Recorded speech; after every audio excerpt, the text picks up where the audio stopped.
How's it going, fellow traders? It's Magic Trader here, and this is the latest CFTC report that was released September 12, 2017. And here's a snapshot of the data that I posted on the community. And so let's take a look at what the institutions are doing with gold, shall we? They have been increasing over the last few weeks. We can see that being very aggressive since mid-August.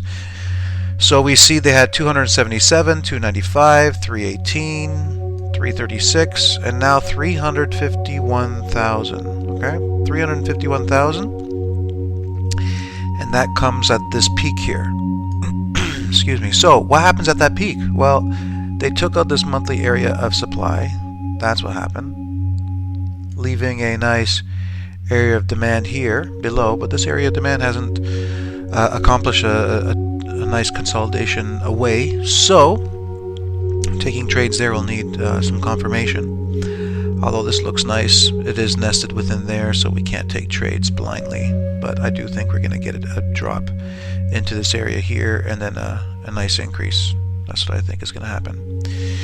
So if we take a look at shorts, they have increased right here from 90 to 96,000. So that would indicate that they were expecting a move to the downside, which is what happened, right? Price got up here, and now we're getting that pullback right after the monthly supply was taken out. So taking a look here, obviously the bias is still bullish. All right, increase here with net positions over the last few weeks, like constantly increasing. Look, 90, 129, 48, 87, 208, 231, 245, 254. So what does that indicate to me, seeing such strength on gold? Well, the first thing that comes into my mind is US dollar weakness, right? And so we've been speculating over the last few weeks whether or not the US dollar is going to have a nice big pullback before a continuation to the downside. So if we were to judge that based on looking at the data for gold, we would say there's a chance that we're not going to get a big pullback on the US dollar, simply because we don't see any signs of that happening here with gold. The only thing we're seeing is that we can get a potential drop here, right? So this drop here to this area could even penetrate even lower and get a reaction from down here. That's very possible, right? Because this is a non-2-to-1 monthly demand zone, so it could just drop in further. So considering that we're expecting a drop here, yes, a pullback on the US dollar would seem likely. And looking at this chart, I think it's going to be a good indication of how much of a pullback we should expect on the US dollar. Okay, but we'll get to that when we get to the US dollar. So for now, I just want to focus on the fact that the institutions are heavily long biased, and now they start adding some shorts. Okay, if next week we see this number go even higher and the coloration of the cells become even more red, then it's going to be a pure indication of some hedging. If they continue to add longs, then that means they're basically going to be getting a better price for those longs that they've been adding. Okay, so let's look at oil. What do we see with oil? We see that longs remain aggressive, and the shorts continue to remain somewhat aggressive over the last few weeks, right? So this is the candle here, right here, okay, that we're seeing this data on. Coloration of the cells here is neutral. So although we have this area of demand, monthly demand, in control, price is moving up. This is not a good base. A weekly demand area here is not really good. The move away doesn't look great. Not very interested in taking longs off this area anytime soon. But net positions are still very positive, right? And I think they will be. If you look, they've been positive to the long side for quite some time. So we do know eventually oil is going to go up. That's what we know from looking at the data and from looking at the technicals. Technicals suggest a move up. But when is it going to break through all this? That's what we're thinking about right now. Now, the US CAD, we know we're expecting it to drop, meaning the Canadian dollar is going to get a lot stronger, which supports this rally up on oil. Question is, US CAD, when you look at the US CAD chart, we can't really tell exactly where it's going to continue to the downside. We know that it wants to go down, but there is some demand that it's sitting within right now, so we gotta wait and see exactly where this thing is going to turn. So it's been tough to try to come up with some timing on all these charts, but we do know higher time frame suggests a move up, just like higher time frame suggests a move down on the US CAD. Alright, so neutral bias right now, which means not a good time to take any trades, so I'm not taking any trades. Alright, US dollar, what do we see?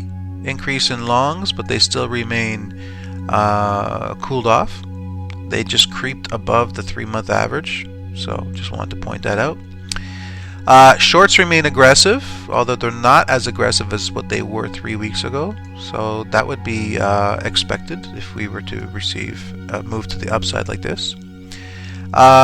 You know, the sells are bearish, you know, basically very bearish. If we look at the total net positions, they're not huge, but we do know that if we're looking at the data based on previous data, the institutions are very much short biased.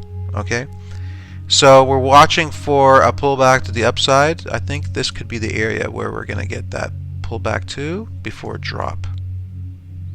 But again, I'm not saying that's exactly what's going to happen. I just think that's a good area. When price gets up here, I'd like to see what the data is doing, and then I'll have a better determination. Thing is, if price comes up here on the monthly and closes above that consolidation candle, then I'd expect a move all the way up like this, or even maybe even to the 20 EMA, and then we'll see what the data says, and then maybe a drop down. But you know, there could be a chance of that move. Not very likely, but there's a possibility. Not very likely because we're not bouncing off of any higher time frame demand right now to force price up there. But we'll see. We'll see. You know, at the same time, they're not extremely committed to the downside right now. If you look at their numbers, they're not extremely committed. Based on previous data, yes, they have a bearish bias, but they're not extremely committed to the downside, right? Gold, it looks like they're committed, and the euro looks like they're committed, but on the US dollar, they're not.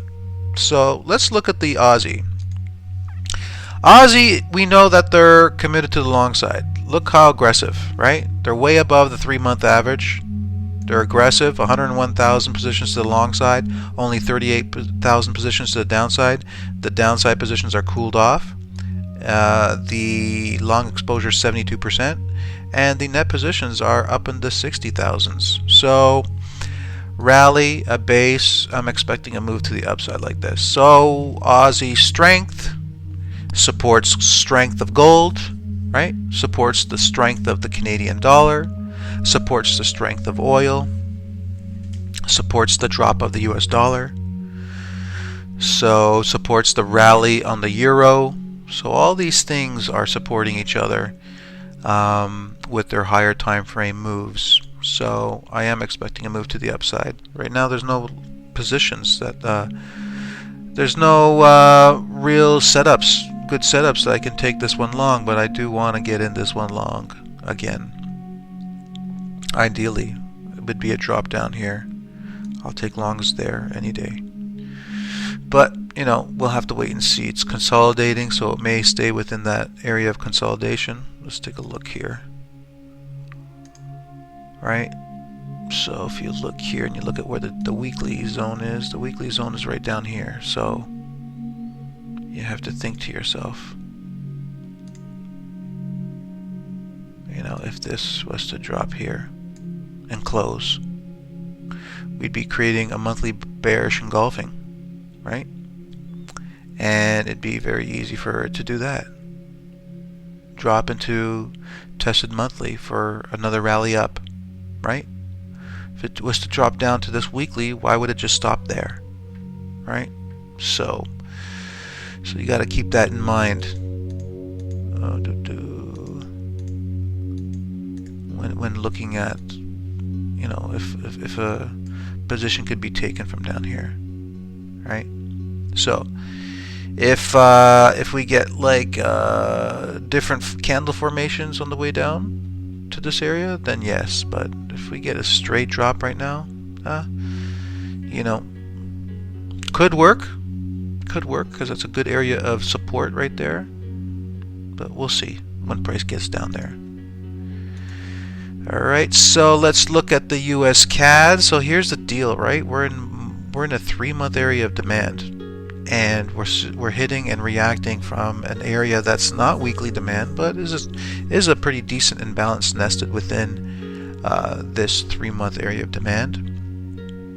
This area here has not reached a 2-to-1 move away, so if we get a penetration up, it could just easily break and go higher, right? Because this hasn't done anything. It's broken through this area here, but there's no consolidation away, there's nothing, right? So it could break up to the upside. I'm not saying it's going to happen. I think more likely it's going to come up into this area, consolidate, and then drop if I had to choose what was going to happen, but I don't know if that's going to happen. I just have to watch the data and see how it reacts and see what the institutions are doing. And right now, all I know is longs are cooled off, shorts are aggressive,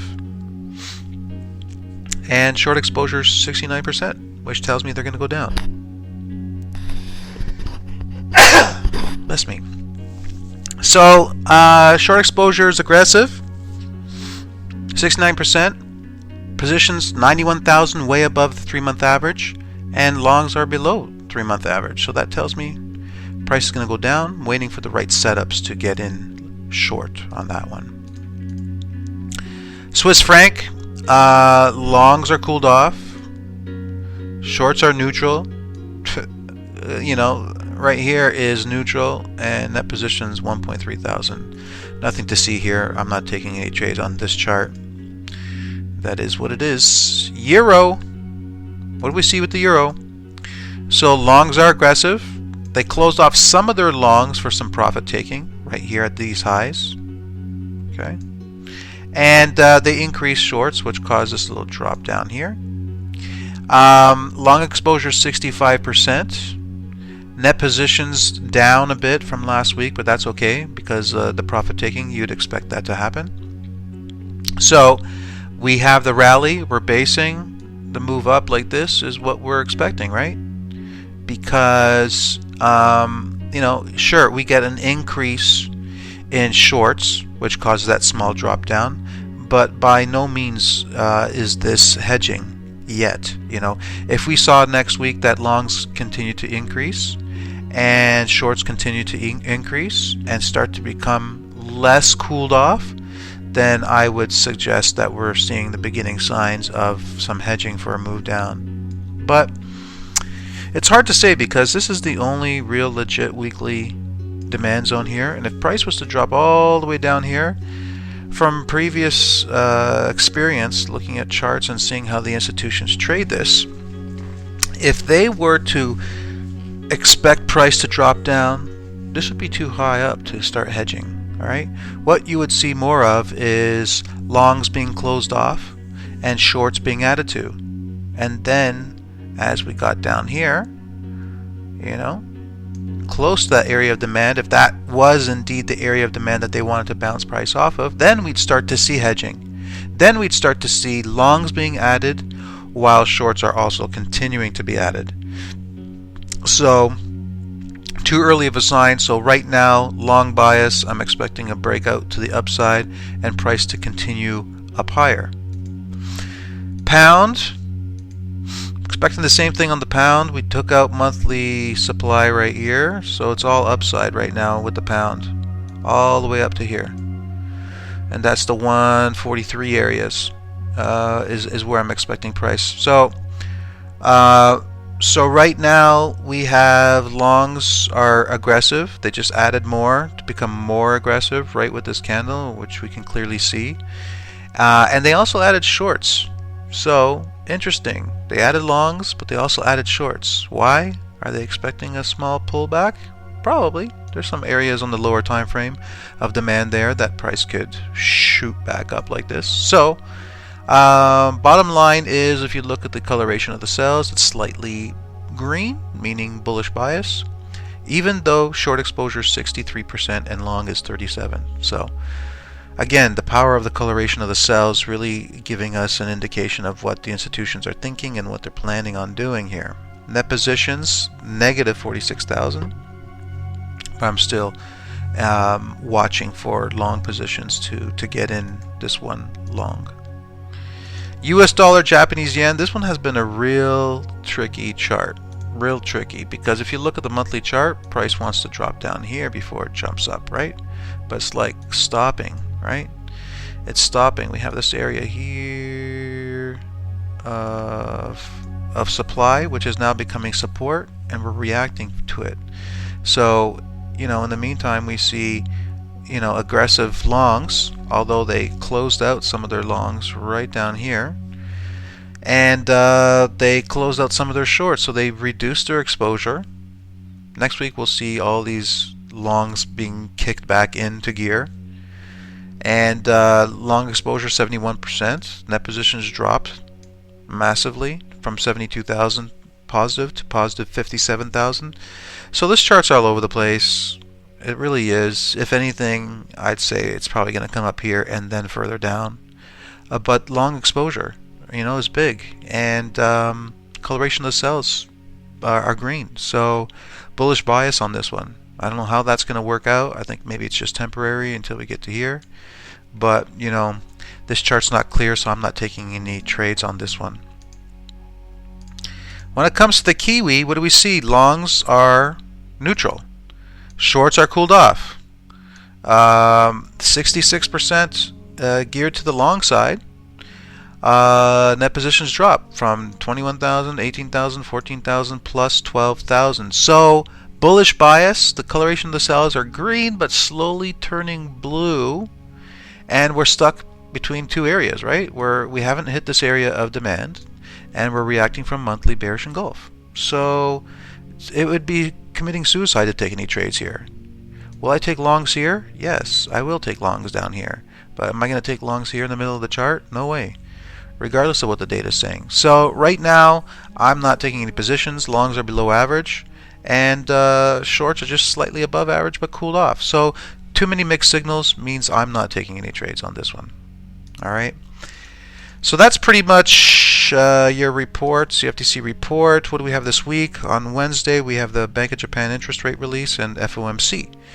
So that's going to get things kicking into gear tomorrow. So that'll be very interesting to see how that plays out on the charts.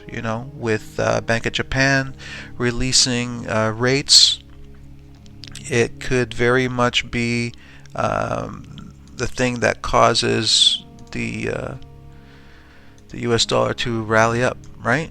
And if the and with FOMC, the rate release, right? What could we expect with the rate release? Let's see. What direction is the U.S. dollar heading in right now? It's been somewhat reacting to an area of demand on a lower time frame, so we could get that move up. So U.S. dollar can move up, Japanese yen can move up. It would make sense for that to happen, right? So it would make sense for that to happen. So that's it for now. I hope you guys are having a good week out there, and we'll see you next week.